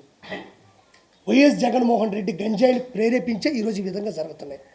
నేను ఎప్పుడూ ప్రెస్లో ఎవ్వరు ఏ సమాధానం అడిగినా నేను నిలబడే చెప్తా. నాకు తెలియదు అనేదంటే ఏది ఉండదు. మీరు ఏదైనా అడగండి. జగన్మోహన్ రెడ్డి అన్నారు, జగన్మోహన్ శ్రీరెడ్డి నన్ను అనిందయ్యా, మా ఇంట్లో ఆడవాళ్ళని అనిందయ్యా. నేనేమన్నాను? వేమిరెడ్డి గారి గురించి తప్పుగా మాట్లాడితే ప్రసన్న కుమార్ రెడ్డి నేను మాట్లాడినా. ఇప్పటికీ ఎవరు గుర్తించట్లేదంటే శ్రీరెడ్డిని గుర్తించే అవకాశం ఉంది? ఎవరు? దేనికి? ఎట్లా వాళ్ళు గుర్తించట్లేదు? గుర్తించాల్సిన సమయంలో అధికారంలో ఉండేవారు. ఇప్పుడు పోయిన తర్వాత ఏమిస్తారు? జగన్మోహన్ రెడ్డి గారు అసెంబ్లీకి వస్తారా రారా అని మీరు క్వశ్చన్ చేశారు. ఇవాళ వైఎస్ఆర్సీపీ పార్లమెంటరీ పార్టీ సమావేశం జరిగింది. ఆ సమావేశంలో చాలా స్పష్టంగా చెప్పారు జగన్మోహన్ రెడ్డి గారు, అసెంబ్లీకి వస్తాను, ఈ సమావేశంలో నిరసన తెలుపుతా ఈ హత్య రాజకీయాల మీద అన్నారు. మీరు అడిగిన క్లారిటీ ఓకే, డన్. ఈ హత్య రాజకీయాల మీద నేను అసెంబ్లీకి వచ్చి నిరసన చేస్తా అంటున్నాడు. నాకు చాలా సంతోషంగా ఉంది. ఒకవేళ జగన్ గారు అసెంబ్లీకి వస్తే ఏం చేస్తారు? అసెంబ్లీకి వచ్చి ఏం చేస్తాం? ఫస్ట్ దిష్టి తీస్తాం. ఒక పాట ప్రిపేర్ చేయించి గురుగారు వస్తుంటే ముందర క్యాంపెయిన్ పెట్టి సీఎం సీట్లో ఆయన కూర్చోబెట్టి చంద్రబాబు గారు మేమంతా ఒక పక్కన కూర్చొని నీ అసెంబ్లీ నీదే నువ్వే తీసుకో అంటాం. ఏం చేస్తాను? వచ్చి కూర్చుంటాడు, సభ జరుగుతూ ఉంటుంది. ఎవరి ప్రశ్నలు వాళ్ళు స్పీకర్ గారి ముందు మాట్లాడుతూ ఉంటారు. ఆయన ప్రశ్నలు ఆయన సంధిస్తారు. ఇంతకుముందు చంద్రబాబు నాయుడు గారు అపోజిషన్లో ఉన్నప్పుడు ఏం చేశారు? అదే చేస్తారు. అసెంబ్లీకి ఒక కట్టుబాటు ఉంటుంది, ఎవరి సమయం వాళ్ళకి ఇస్తారు. ఆయన ప్రతిపక్ష హోదాలు అన్నా వాడు చెప్తా గుర్తుపెట్టుకోండి. ఇప్పుడు అతను ఒక సర్వసాధారణమైనటువంటి ఎమ్మెల్యే అనా, సర్వసాధారణమైనటువంటి శాసనసభ్యుడు. అతను దానికి ఎంత ప్రియారిటీ ఉంటుందో అదే ఇస్తారు 100%. అంటే ఇప్పుడు మీరు చెప్పేది ఎట్టుంది, వస్తే కొట్టేస్తారా, వస్తే తిట్టేస్తారా? అది అసెంబ్లీ. జగన్మోహన్ రెడ్డి పెట్టుకున్న తొత్తు వలబరేని వంశీలాగా మేము బిహేవ్ చెయ్యం. ఆయన ఏం చేసి ఆయన కూడా ప్రశ్నించమను. మీరు ఇది చెప్పారు, ఇది చేయలేదు, అదే కదా అసెంబ్లీ ఉండేది. గత ప్రభుత్వంలో ప్రతిపక్షాన్ని పూర్తిగా గొంతునకే ప్రయత్నం జరిగింది. చంద్రబాబు నాయుడు గారిని మాట్లాడలేదు, లోకేష్ గారిని, ఇలాంటి ప్రతిపక్ష నాయకులందరినీ కూడా ఎవరిని మాట్లాడనివ్వలా. వాళ్ళు మండలిలో ఉన్నా సరే, అసెంబ్లీలో ఉన్నా సరే. అవును. ఇప్పుడు జగన్మోహన్ రెడ్డి గారిని కూడా ఆ పార్టీకి సంబంధించిన ఆయనతో పాటు ఉన్న మిగతా 10 మంది ఎమ్మెల్యేలు కూడా ఇట్లాగే అడగదొక్కే ప్రయత్నం జరుగుతుందా, లేకపోతే వాళ్ళకి మాట్లాడే అవకాశం కల్పిస్తుందా? ఇగో ఈయన అడిగిన క్వశ్చన్ ఏంటంటే ఆ మూలం అడగదు, ఈ పక్కన మీకు చెప్తున్నా. అప్పుడు అచ్చెన్నాయుడు గారు వాళ్ళు వీళ్ళు ఎమ్మెల్యేలు ఉన్నారు కదా, అప్పుడు జగన్మోహన్ రెడ్డి గారు అసలు మాట్లాడనీ లేదు, ఇప్పుడు ఎందుకు మాట్లాడినిస్తారో మాట్లాడినవాడని అడుగుతున్నాడు. చంద్రబాబు నాయుడు గారు అలిగి వెళ్ళిపోయింది. మీరు 2014 నుంచి 19 దగ్గర ఏమి పోలవరం ప్రాజెక్ట్ చేశాడు అవి అడిగిన దానికి సమాధానం చెప్పలేక కాదు. ఇంట్లో ఆడవాళ్ళని దారుణమైన మాటలు మాట్లాడుతుంటే తట్టుకోలేక నిండు సభలో ఇంకా ఆడవాళ్ళని అక్కడ ఇంకా మాటలు అనిపించలేక వెళ్ళిపోయినాడు.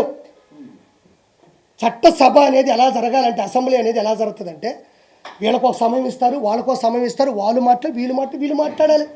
అది ఎవరికైనా ఇవ్వాల్సిందే. ఇప్పుడు 11 మంది వచ్చారన్నా, ఈ 164 మంది మాట్లాడుకుంటే ఏముంటుంది? అదే మన చుట్టాల సభ అవుతుంది. చట్టాల సభ ఎందుకు వస్తుంది? అదే వాళ్ళు మాట్లాడతారు, వాళ్ళు చెప్పేది వాళ్ళు చెప్తారు, వీళ్ళు చెప్పేది వీళ్ళు చెప్తారు, వాళ్ళు వినేది వీళ్ళు వెళ్తారు, అన్నిటికీ సమాధానం ఉంటుంది. ఇప్పుడు ఢిల్లీ వేదికగా ధర్నా చేస్తారంట ఆర్పీ గారు, ఎంపీలు అందరూ ఎమ్మెల్యేలు.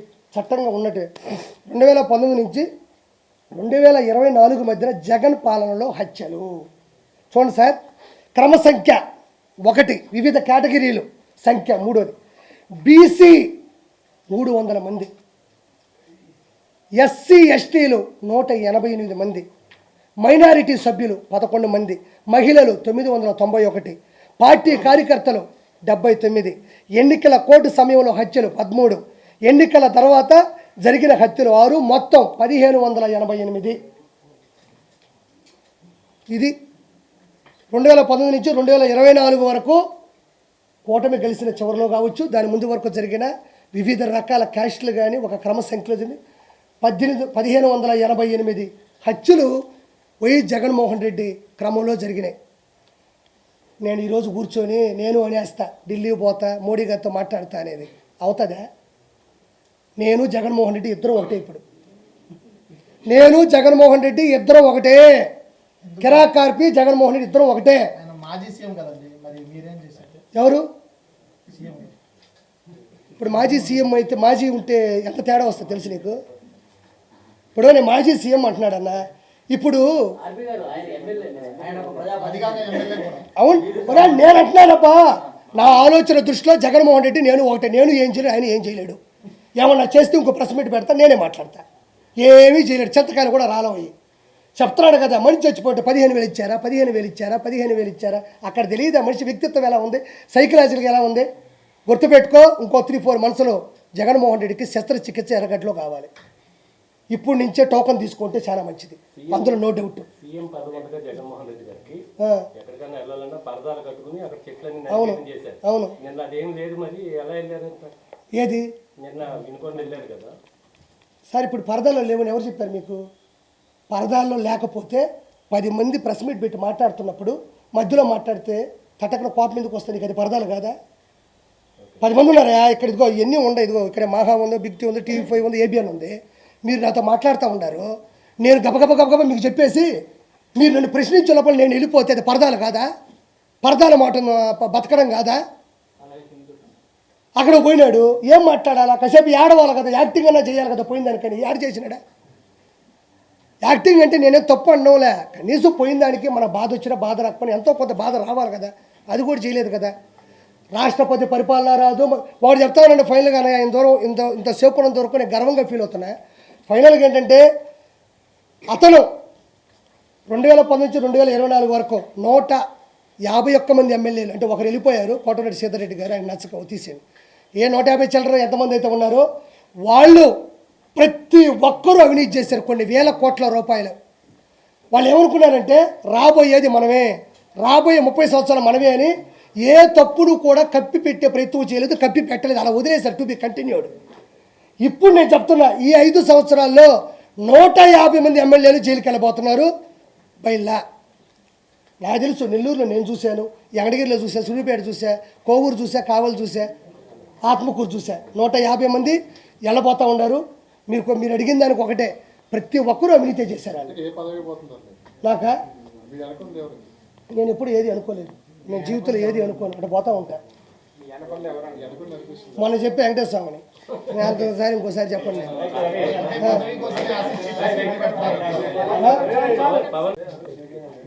సరే.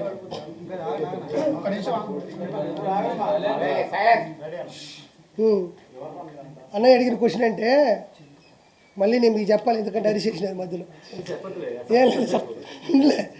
ఏం లేదమ్మా, ఇప్పుడు పవన్ కళ్యాణ్ గారికి ఇంటెలిజెన్స్ రిపోర్ట్ ఇచ్చి థ్రెట్ ఉంది, మరి నీకు లేదా అన్నాడు. ఆయనకే ఉన్నప్పుడు నాకెందుకు ఉండదు? ఏం స్వామి, అంతమంది బాడీ గార్డులు ఆ విధంగా క్యాడర్ పెట్టుకొని ఆయనకే ఉన్నప్పుడు నాకెందుకు ఉండదు? నన్ను మెడయించి చంపదాం అనుకుంటారు. ఆ దైవ సంకల్పం నా సంకల్పం కాబట్టి బతుకున్నాను అంతే. ఇది 100% కరెక్ట్, అందులో నో డౌట్. ఏముందలేండి, ఇప్పుడు ఒక మనిషి మీద ఇగో ఉండొచ్చు. ఇప్పుడు ఆయన పార్టీ పెట్టి వెళ్ళిపోయినా కూడా ఏమి అజాత శత్రువుగానే ఉన్నాడు తప్ప ఎవరు మాట అనేది లేదు. కాబట్టి నా 4 మాటలు మాట్లాడితే తగిలిస్తే బాగుంటుందని ఉద్దేశం అంతే. జైలుగా చిరంజీవి చేస్తామన్నారు. చిరంజీవికి సంబంధం ఏంటి అసలు? పోసాన గారికి చిరంజీవి గారికి ఏం సంబంధం? ఇండస్ట్రీ కాబట్టి శ్రీరెడ్డి చిరంజీవి గారికి ఏం సంబంధం? అనవసరమైన సంబంధాలన్నీ ఆడాడే జరుగుతుంటాయి. ఆడ బీఆర్ఎస్కి టీడీపీ, మన బీఆర్ఎస్కి వైఎస్ఆర్సీపీకి ఏం సంబంధం? వాళ్ళ కడుపు మండింది కాబట్టి.